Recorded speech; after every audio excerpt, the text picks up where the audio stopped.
Diretso na tayo Sabi rito, ilang conduit na yung pinadala niya. No? Wait lang. Bigyan natin ng konteksto yung pagkakasabi. So mga ilang araw na medyo nagbabakbakan itong si Senator Trillanes tsaka si Bongo, pero more on talagang ang bumabanat is si Senator Trillanes, no? And ngayon nga man of the hour dahil marami talagang pasabog si Senator Trillanes, hindi lang kay Bongo, ganun din sa mga ibang personalities, no, na involved sa mga korupsyon, at hindi lang korupsyon, yung may mga anomalya.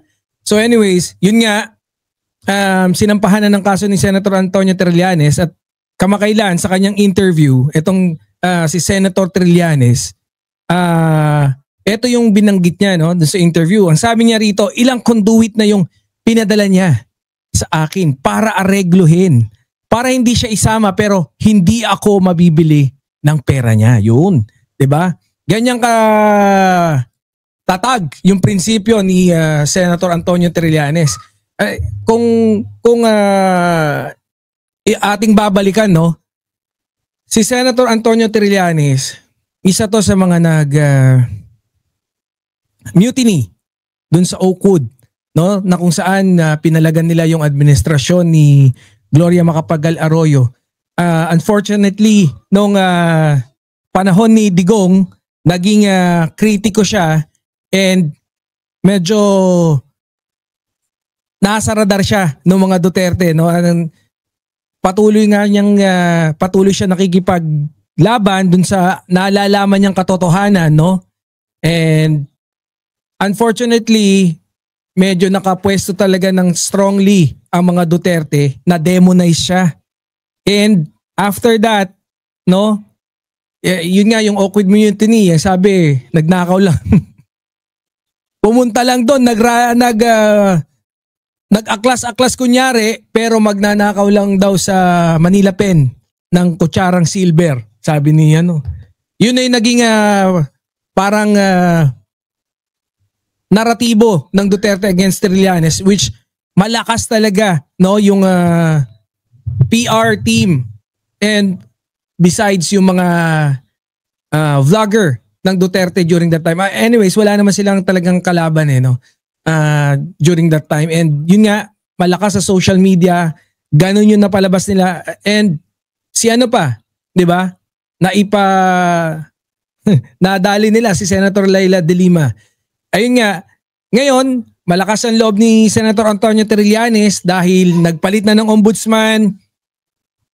Nakita niyang si PBBM ay tuwid, no? Yan naman yung feeling niya No bias, pero yun ang pagkakasabi niya.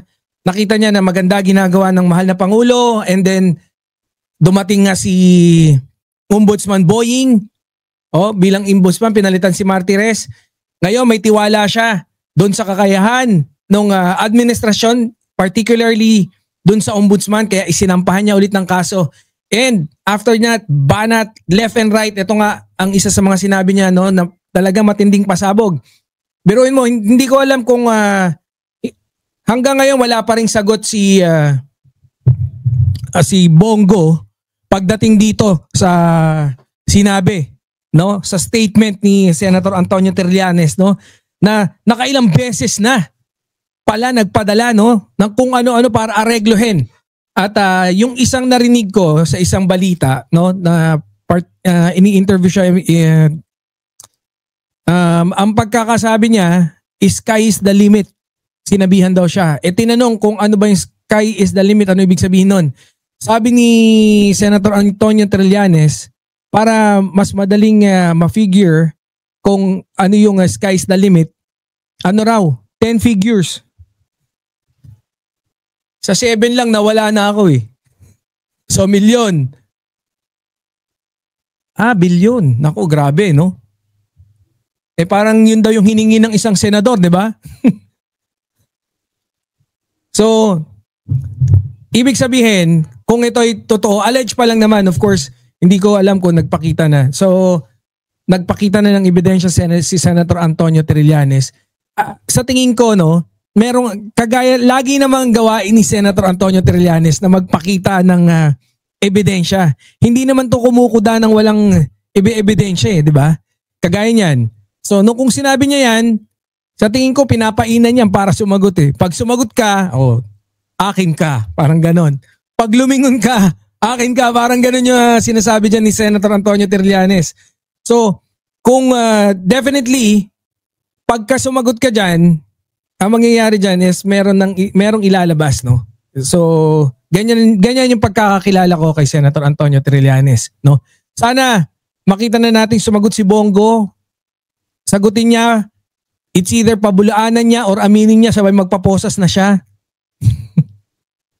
Kasi bribery 'yon, 'di ba? So ano rin 'yan, isang paghadlang, no, sa justice, no? So buti na lang medyo talagang talagang matatag si Senator Antonio Trillanes, no? Matagal na yan nakipagbakbakan sa Duterte. So 6 years, no, nung nakapwesto. Lahat ng kaya niyang gawin para patunayan lahat ng mga kanyang nadiskubre sa pamamagitan ng pag-iimbestiga, no? Kinasuhan niya, 'di ba?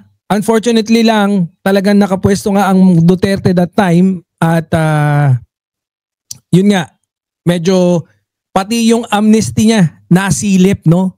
I think na medyo dinakip siya noon eh. Yan yung pagkakaalala ko. I think it was in the Senate kasi senador nga siya. So dinakip dahil parang sinilip yung amnesty niya pero kilala niyo naman si Senator Antonio Trillanes, nanalo to rin ng nakakulong. 'Di ba? Dahil nga dun sa ano. So, ayan nga, si Senator Antonio Trillanes naman talaga, hindi rin matatawaran to, yung tapang din nito. Maalala nyo, no, nung pinipilit siyang tanungin ni Senator President that time, no, si Senator Juan Ponce Enrile, no, na kung saan ano yung napag-usapan nyo dun sa backdoor channel ng China at saka ng Pilipinas, no? So of course merong siyang discretion and doon lang siya sa kay Pangulong Pinoy lang siya magre-report. So pinanindigan niya talaga yan. Matapang din talaga to si Senator Antonio Trillanes, hindi matatawaran. So diyan nga sa no, kung saan tumakbo si Senator Antonio Trillanes, sayang, no? Kasi maganda talaga na makapwesto sana kung bilang mayor, sigurado ko magiging maganda ang performance ni Senator Antonio Trillanes. Panoorin nyo, no, maraming pasabog pa si Senator Antonio Trillanes. Hindi lang itong ang tawag dito, etong kay Senator Bongo. Meron din na siyang sinabi, no, about I think yung interview niya with the Big Five na kung saan sinabi niya na yung connection nitong si Magalong, no, pagdating dun sa hunta-hunta, parang medyo binakapan niya yung kumakalat-kalat na intrigang ganun, no. So ayan,